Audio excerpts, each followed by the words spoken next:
Three, two, and one.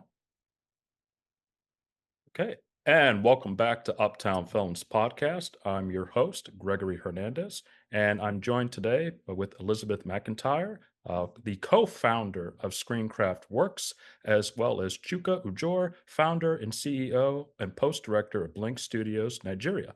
Welcome to Uptown Films Podcast. It's great to be here, Gregory. Thanks for the invitation. Thank you, Gregory. I'm also glad to be here. You're welcome. So we have three founders on this call, Screencraft Works and Blink Studios, Nigeria. I really want to get into this kind of like cross-border mentorship and work in the sense of what Screencraft Works does first, because, as the executive director of Bronx Independent Cinema Center, serving communities, underserved communities in the Bronx and trying to get them into, certain career pathways in this film and television industry is something that I think we align on, Elizabeth. So I want to start with you. Can you really expand upon the mission and vision of Screencraft Works? And really, if you can tailor it to specifically the last 5 years with the global pandemic, strikes, the advent of AI, and let's face it, a federal government in the United States that has laid 100% tariffs on this industry that's had global ramifications. So a lot to get into there in our first question, but really the broad mission and vision of Screencraft Works. Yeah, no, thanks for this opportunity. So my co-director and I, my co-director is Rebecca Del Tufo, and we felt very strongly that there was a lot of lack of inclusion, representation, and diversity in the crafts. We in the UK would call any below the line credit crafts, which is production and post-production. Broadly speaking, anyone who isn't an actor or actress, sometimes including directors, but we now actually do include directors in our mentoring scheme. But we really felt that craftspeople were underrepresented. Anyone who was technical, anyone who combines those wonderful skills of being technical and creative in equal measure, adding to the storytelling product, but often not supported in their career development.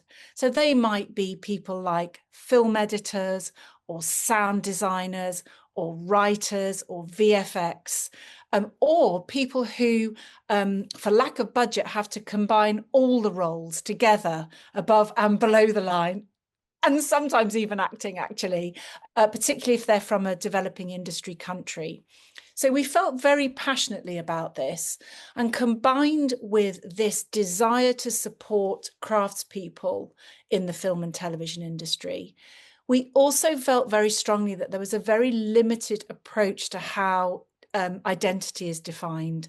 And often identity is defined, we understand, Rebecca and I understand, anecdotally and in our own observations, as quite country specific, which is ridiculous because people have a range of diasporic identities. They might identify differently in intersectional ways like gender or class or region or family or heritage or where they work or who they're going out with, what co-productions they want to do. So this very limited approach to identity we felt was very restricting in how people approached their work, and it didn't explore that lovely rich range of ways that people can express themselves through their identity.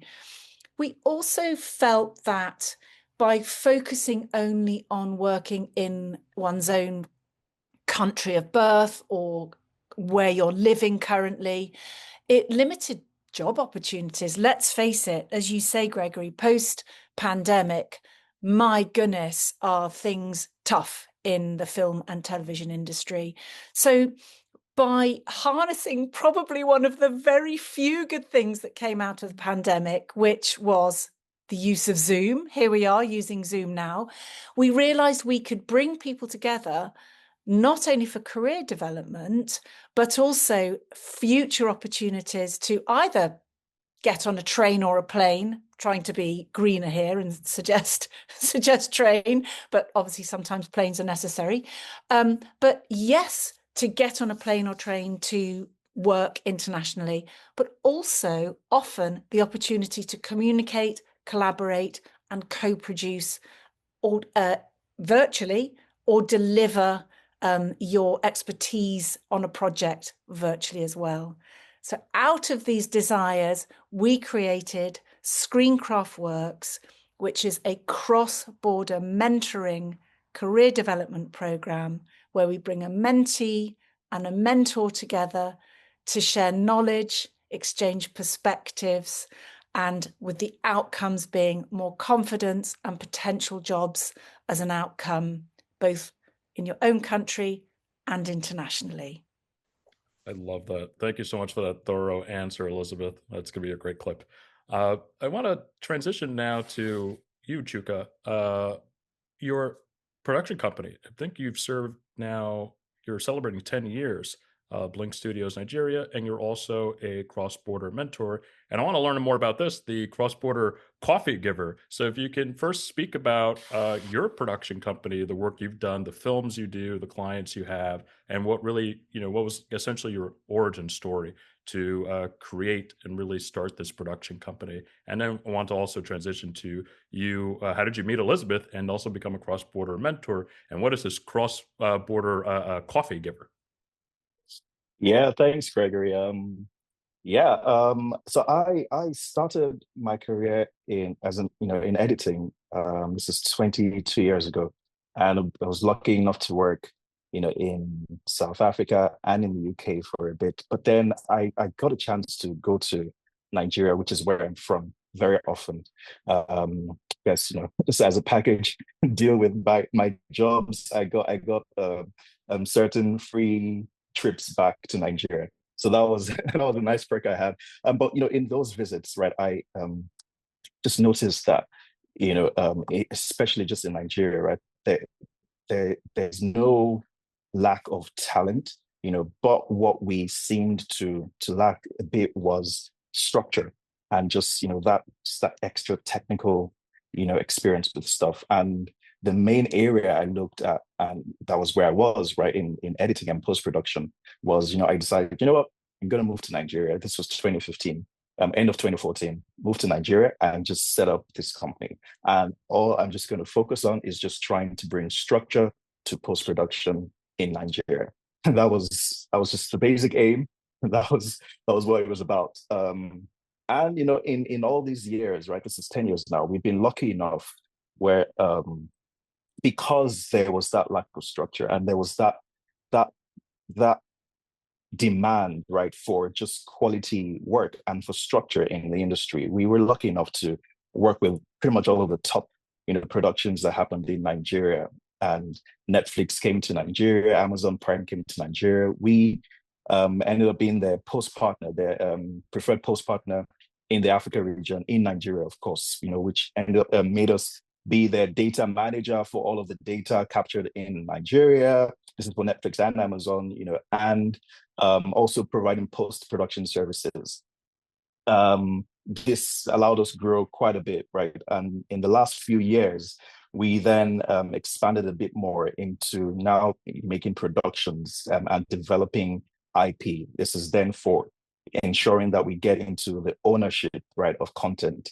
Because ownership, as we know, right, in this industry is a very important aspect. We spent a bit of time providing services, but, for sustainability, right, you get to a point of ownership. And we've been lucky, expanded, quite a bit. We now also do quite a bit of content development of our, content and IP that we have acquired, from authors and the rest. Well, we met, so Rebecca and I met you a couple of years ago, actually maybe 2 or 3 years ago now in Amsterdam. Yeah, I think it was 3 years ago in Amsterdam. And again, this is just the value of networking, isn't it? So we're both at the IBC convention, the broadcast convention in Amsterdam, and we were introduced to each other. And absolutely hit it off. We were both going to the Yeah. same industry events, and then we just formed a dialogue. And then Rebecca and I approached you to just ask, would you consider being one of our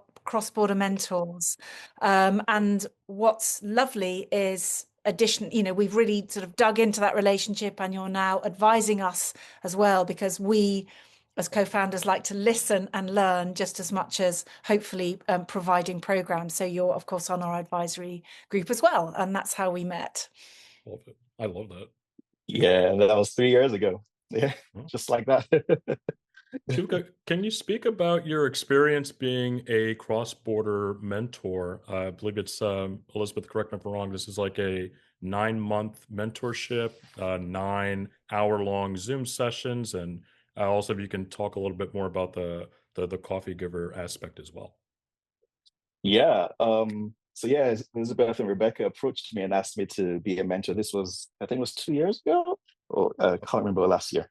That was a great experience. I was paired with a lady from Los Angeles called Claire Lawton, and she was a post supervisor. What's quite interesting about the cross-border mentorship is you go in as a mentor thinking, you're mentoring, but then you end up doing a lot of learning as well, because Nice. you are discussing, and you see how things work in different industries to yours. There is the universal way that almost every thing happens, right? And how people act or people react in certain industries, how maneuver, working with people. You will always work with different kinds of people, right? That's the thing about filmmaking. It's very collaborative. But then there's also just many differences in cultures, and how things go about. And it's always very interesting just seeing how we merge those, knowledge from two different, areas, two different sectors, of the world, really. But then there's that unison still in the approach to work being done. Claire has, gone on to, in fact, I remember, one of the major things that we spoke about was just that need for her to also just travel and go to other places. And I remember, I think it was 2 months ago, last month, she emailed me saying, oh, she's going to be at Amsterdam at, there was some event happening at Amsterdam, and, it would be great for us to meet up there, but I couldn't meet up anyway. I was not in town. But again, this is great because there's just that thing where even way after it's done, right, there's still lots of things that you take from it, and you build relationships with people. It's always a pleasure being a part of it. It's so important. And of course, talking about the coffee, they're quite interesting. The cross-border coffee, because then Elizabeth and Rebecca are amazing at just introducing you to the most interesting people in the world. And then you have discussions with people, again, from various parts of the world, and you just discover how much you have in common. You might not be doing the same things, right? But you discover, maybe the challenges, the struggles, are very similar. The aims with those individuals are very similar as well. And just realizing that, just as a person, who's founded something or is trying to build something or whatever, there's just that calmness you get after having these conversations, and that motivation you feel, right? Just knowing someone else is going through something similar, to you, and someone else is trying to achieve something similar. And I have this new collaborator from far away in the world, wherever they are in the world, but you know what? We can get these things done. So it's always a pleasure doing that, and build networks with, various individuals, from across the world, which we're doing various projects together. So, it's been a great pleasure just getting involved in all of this, really. I think I just want to sort of comment on what you've said, Chuka, which is a couple of things. First of all, just to go back to the mentoring, I absolutely agree with you. It's really interesting about a mentoring program. So for those who don't know what mentoring is, our particular program is, as you said, Gregory, it's a 9-month program of 1 hour's Zoom per month between mentee and mentor, with a couple of other small interventions, which I can describe in a moment. But sometimes people think either, crikey, that's a lot, or they think, how can you possibly learn a lot from someone when it's only 1 month per, 1 hour 1 per. hour. But actually, what's really interesting with the program is the mentor doesn't have to do any preparation. The mentee has to come with either a knotty problem or something that they're not sure how to solve, or advice on how to better describe themselves professionally, for example. And it might be something as simple as, oh, I've got myself in a real mess in the edit with the politics of the team. And even if the mentor says, because every session is confidential, even if the mentor says something like, I also get myself involved in the politics of teamwork too, and this is how I navigate that, then it gives the mentee confidence to think, oh, it's not just me. And here are some practical solutions on how you navigate politics on a production team. So it might be as simple as that, but it also might be really inspiring when, as you say, Chuka, you're looking at different perspectives, ways of writing, ways of creating, ways of technical systems, which again are practical and inspiring in terms of perspectives.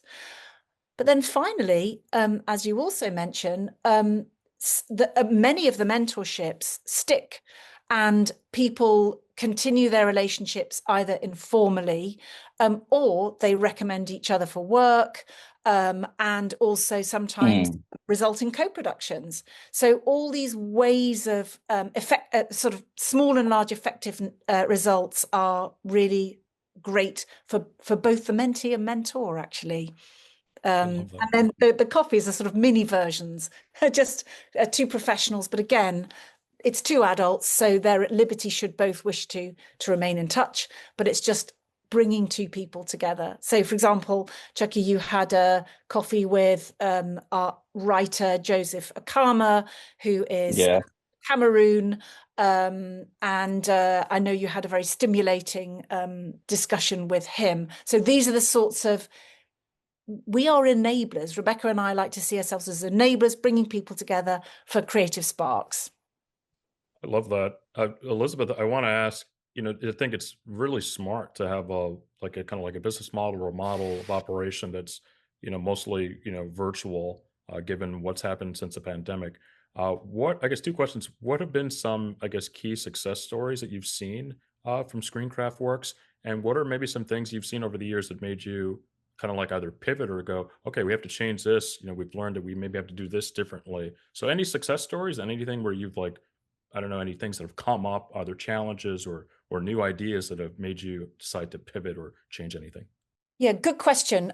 Well, at the risk of sparing Chuka's blushes, the conversations you have with your coffee seekers, advice seekers, and your mentees are absolutely phenomenal. But in addition to that, other mentee-mentor success stories or effective partnerships. We had one of our members of the community is a producer from Pakistan, Carol Narona, and she was paired virtually with Yufei Swen, who is a British producer who works internationally. And as a result of the career development tips and support by Yufei Swen, unlocking Carol's potential, where there were some challenges for her in Pakistan. One of her successes is unlocking the confidence for Carol to take Queen of My Dreams to Cannes, where she was in the film program, her film Queen of, along with her production team and the director. The short film Queen of My Dreams was at Cannes. So that's just one example, and I know that they continue to have conversations, which is great. Another example is we often work with displaced film and television people, and that's the only time we will buddy someone within their country of settlement, where they're trying to understand the new local industry against a backdrop of trauma. And so we work with people who are displaced film and television people and help them have those opportunities within their new local industry. And successes might be slower and more to be forthcoming, as which everyone can understand. But we have had successes where people have said, I'm now speaking English as a second language, and I now have a job. And that is a phenomenal feeling. I love that. Yeah. And I guess one quick follow-up, what are some of the favorite aspects of your work with Screencraft works? What are some of the favorite things that you enjoy in the work that you do? I think what I have realized, and Rebecca has realized, and Chuka, I know it's the same for you, how kind people are. I mean, Rebecca and I volunteer our time, and Chuka and all the mentors volunteer their time. It's acts of kindness, that these small but significant acts of kindness make huge differences for the mentee. And I think creating a network of incredibly talented and modest people who are making a difference in the international industry is an absolute privilege.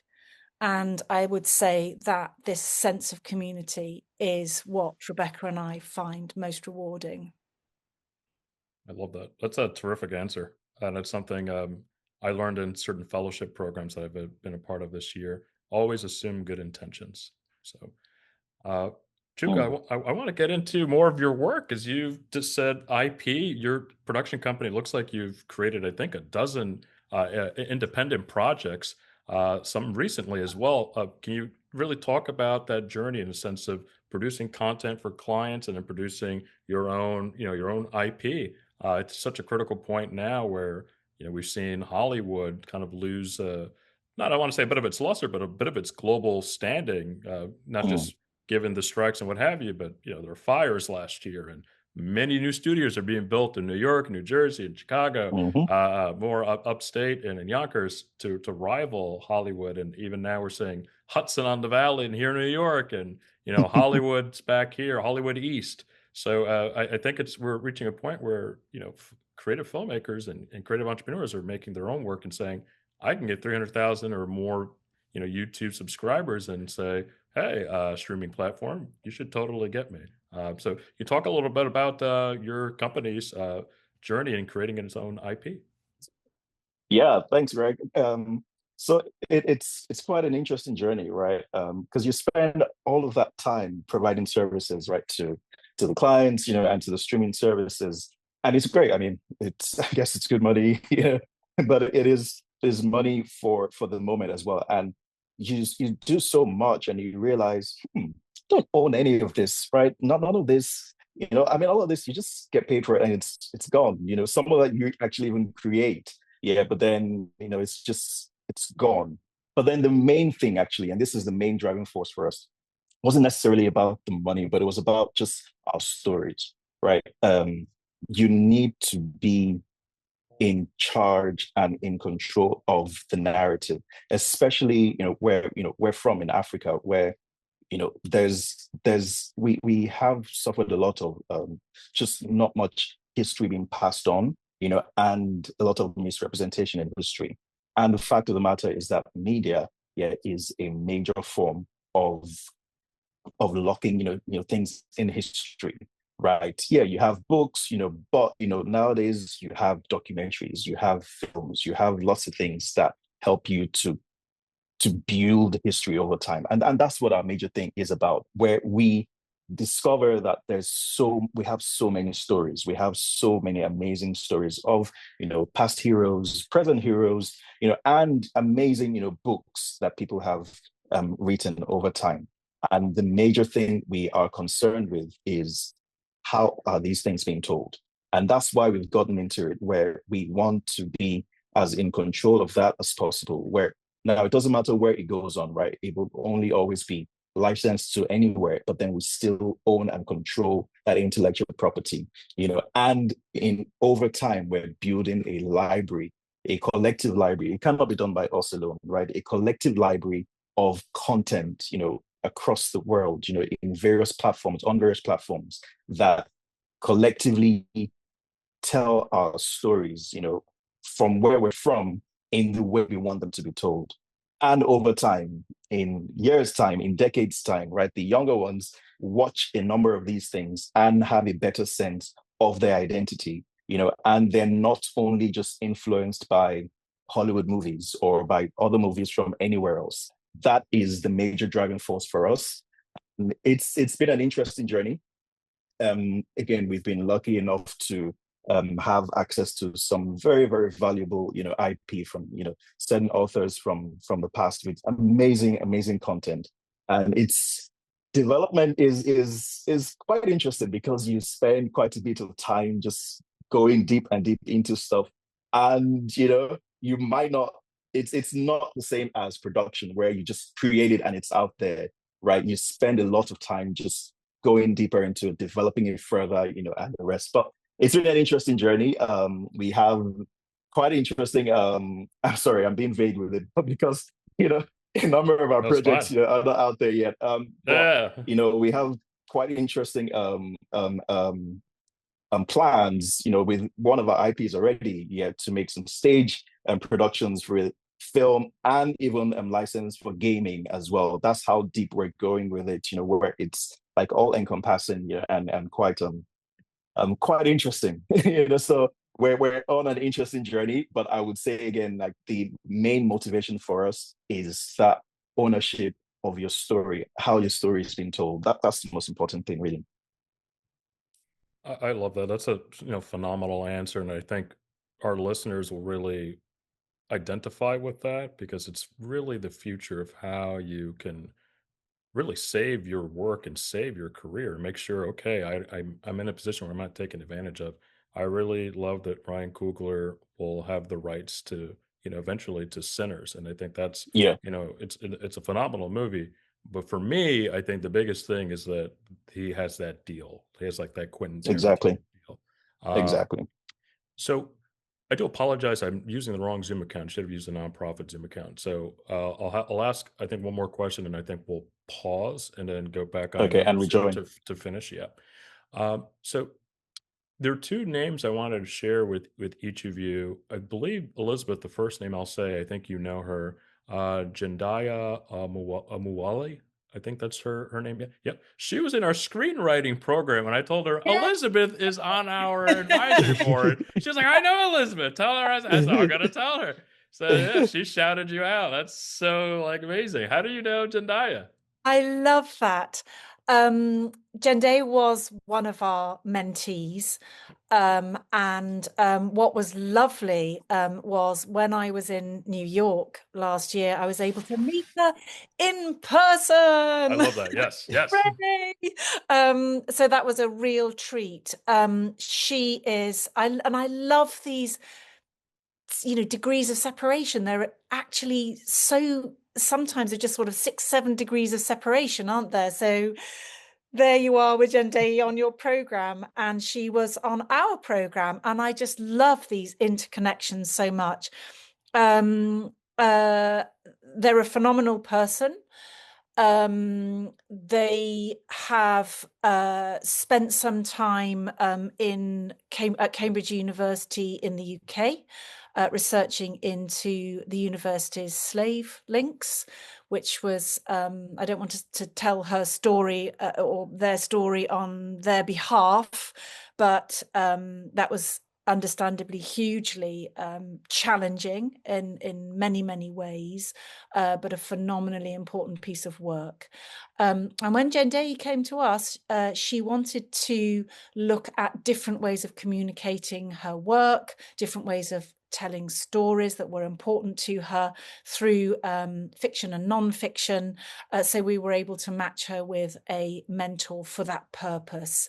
And what's really lovely is we've remained in touch following her mentoring program, and she remains part of the community. Yes.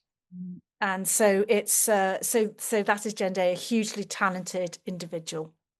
Yeah, they are awesome. They're also I believe in education, so it felt like having an extra, I don't want to say a principal, but like an extra instructor in the program. And then I love that. yeah, she's great. It was very fortuitous. Like, the way you and I were connected is through Diego Padilla Duran from POTS, part of the solution, a great organization in the Bronx. So he's awesome. And then Chuka, I wanted to say, there's somebody I know who's also Nigerian, and I would be remiss if I didn't bring this up. She's one of the hardest working people I know. She got my start in theater when I was acting in college, and then we worked together in film. Her name is Njinika Aguana, or I'd call her NJ. That's what she goes by, NJ. She's somebody I really want to connect you. I want to connect you with. She's a director in both theater and film. And the reason I bring that up is because I remember one of the first times I worked with her. She's like, the way I am, you got to understand how Nigerians are. And this was I think 2012. So I was finishing up my senior year in college.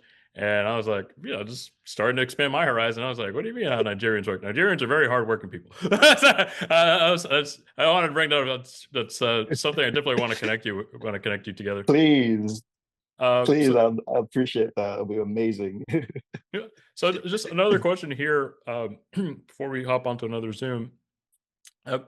Any advice you want to give to, let's say, filmmakers, entrepreneurs that want to, start their own production companies? I also have my own production company. So, you're at 10 years now, definitely interested in any quick advice you have on starting your own production company.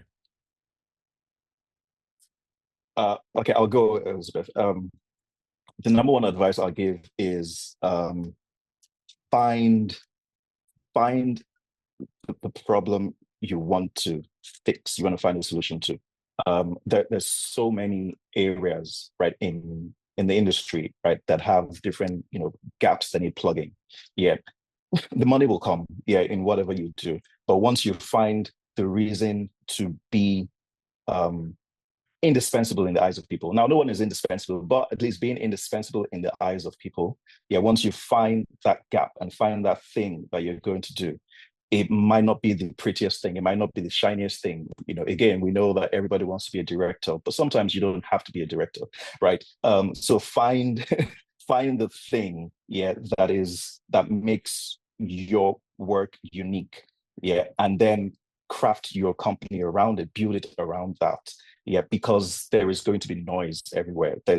Everybody, has something that they're, selling, right? It's just, you need to have people to come to you, to buy a specific thing. Now that's a service or a product, and this applies to everything, but you just have to be unique. And that is by fixing and finding solutions. There's so many people and so many organizations that have challenges, right? The number one thing you're going to just do with your company is come to them with, I can fix this problem for you.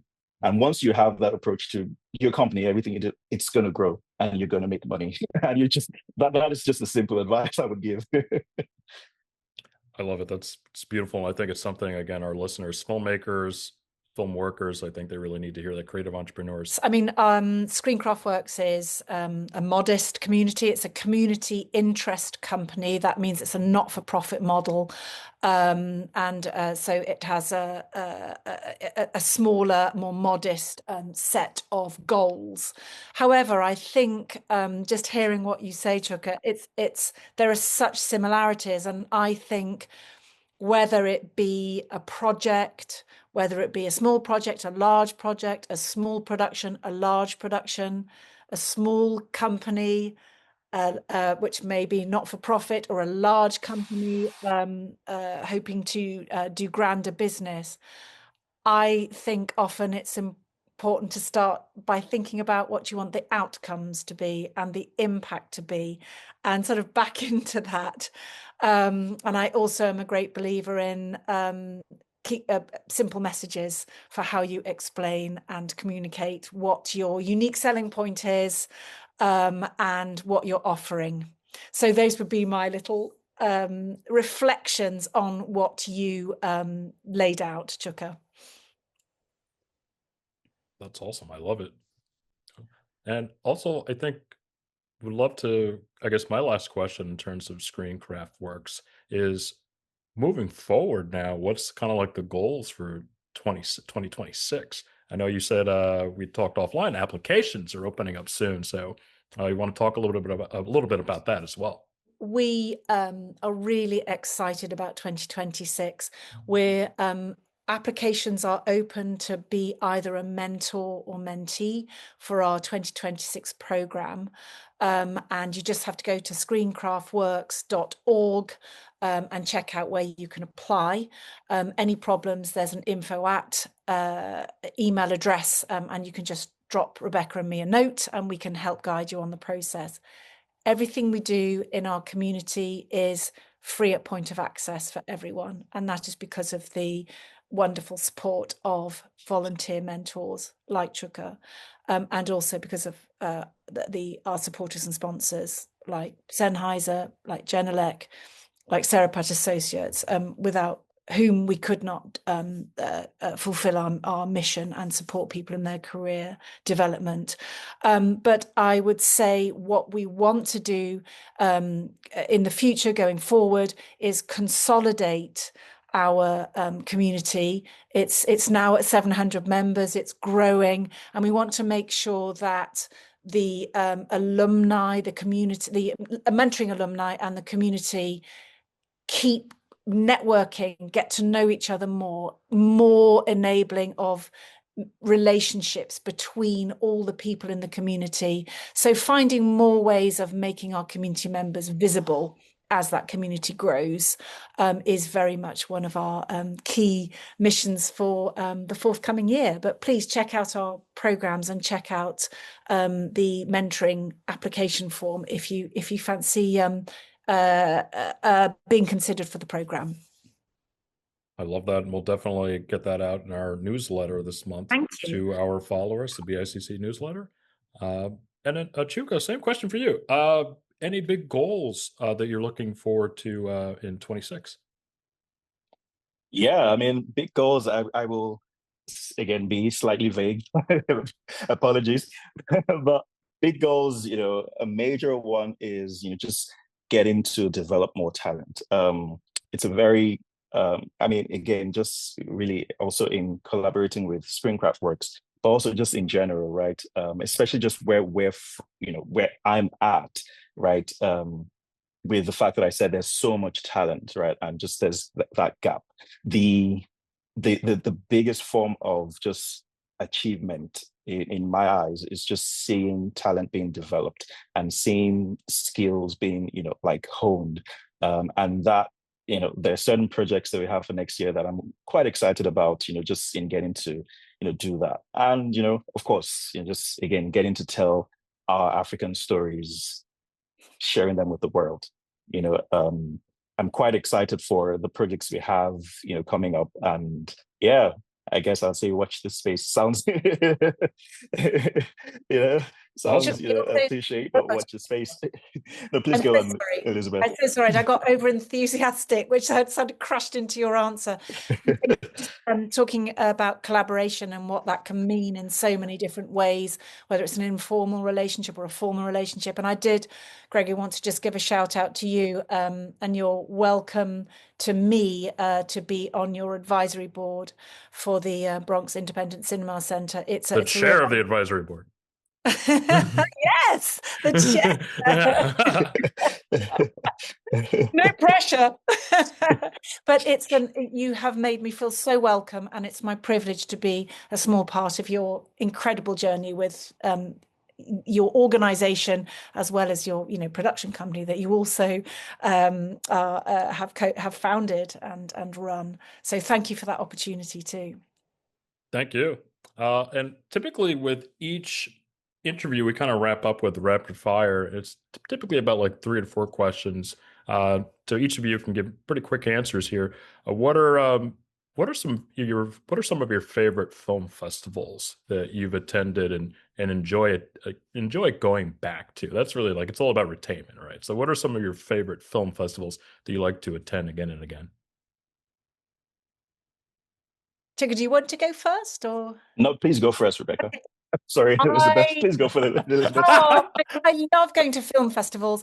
I mean, first of all, they can be really overwhelming. And I think I'm now giving a piece of advice rather than saying which are my favorites. But I think they can be scary. They can feel overwhelming.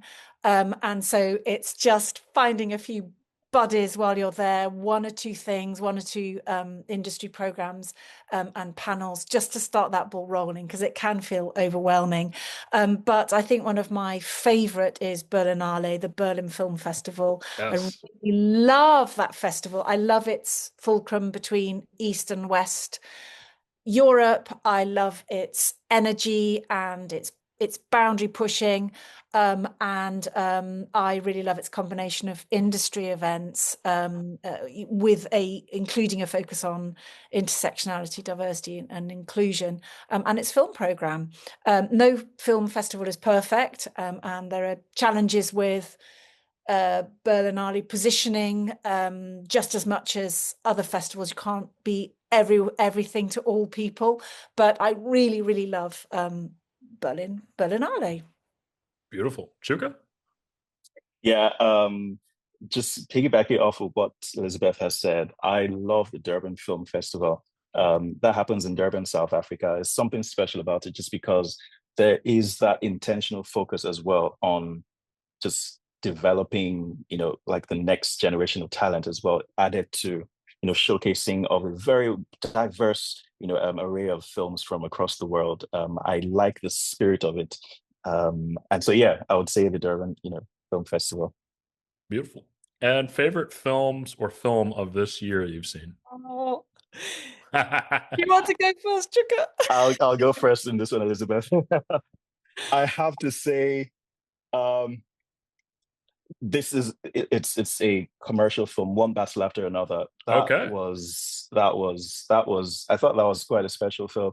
Just because the performances were just refreshing to just see, very, very amazing performances just across board.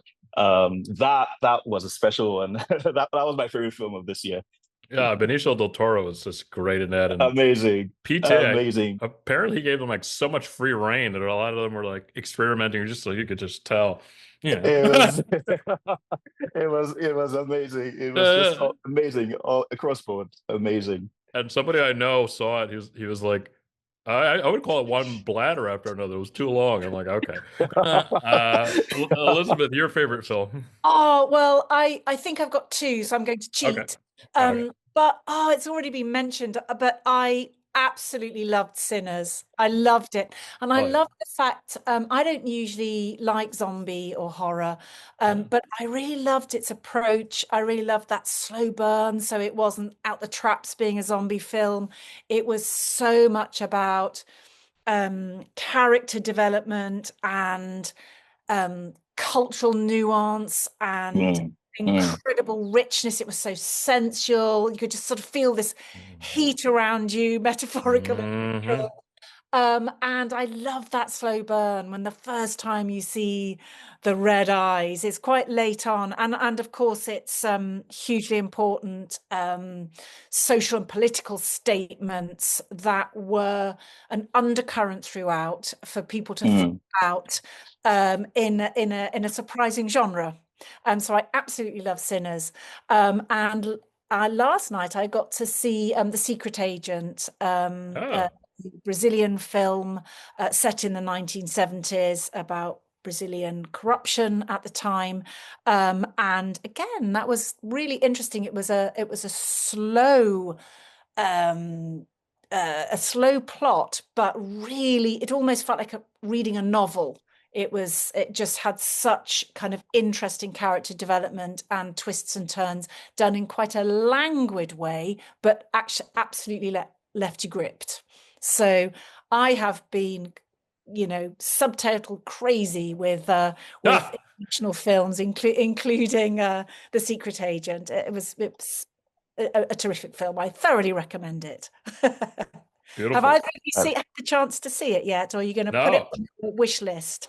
I haven't seen it yet, but I think my co-host would want to put it on their letterbox so we can see it together. Nice. I've written it down. I'm definitely going to see it. Definitely going to see it. It's got yellow beetle cars in it. What more do you want? There you go. Nice. And last question, what's one slogan or phrase that's something that sticks with you that maybe assists you in times of need or hardship, or when you're, really, I don't want to say struggling, but, working at something, what's the slogan or phrase that really, comes back to you that helps you, that you want to share? Elizabeth, you can start if you want. It is tough times for everyone at the moment, both globally in terms of politics, green issue, natural disasters, man-made disasters, etc. It's a really tough time. Plus, also the business of the industry challenges. But I would say a problem halved is a problem solved. Talk to your clan, talk to your allies, talk to your friends, talk to your industry associates, and don't be afraid to explain that you're struggling, and try to share the burden with someone else, and then you may be able to find a solution more easily. Love that. Thank you. Great. I guess for me, I will go with one of my favorite quotes, and it's from one of my favorite poets, Rabindranath Tagore. And he has this quote that says something about, "I slept and dreamt that life was joy. I awoke and found that life was service. I acted and behold, service was joy." So many times it just helps, because you find that, yeah, you have this big dreams, of just things going smooth, but they never go smooth. And you have to put in the effort. You have to also let down the ego. You have to you have to serve, right? And you find that when you serve, service means different things in different contexts, right? But then just service, when you serve and put in the work and put in the effort and shed the ego, and you find that you find joy in it. And joy, again, can mean different things. It can mean success. It can mean, whatever it is that you were looking for in the first place. It most of the time doesn't just come very easily like we want it to. It requires service on our part. So that's beautiful. Thank you both for sharing. And I do ask our listeners to, drop a like and a comment, but comment your slogan or phrase that helps you in, bad times, dark times, or, when you're going through it. I want to end with a lovely selfie, smiling, the three of us. Thank you so much. Let's take a quick,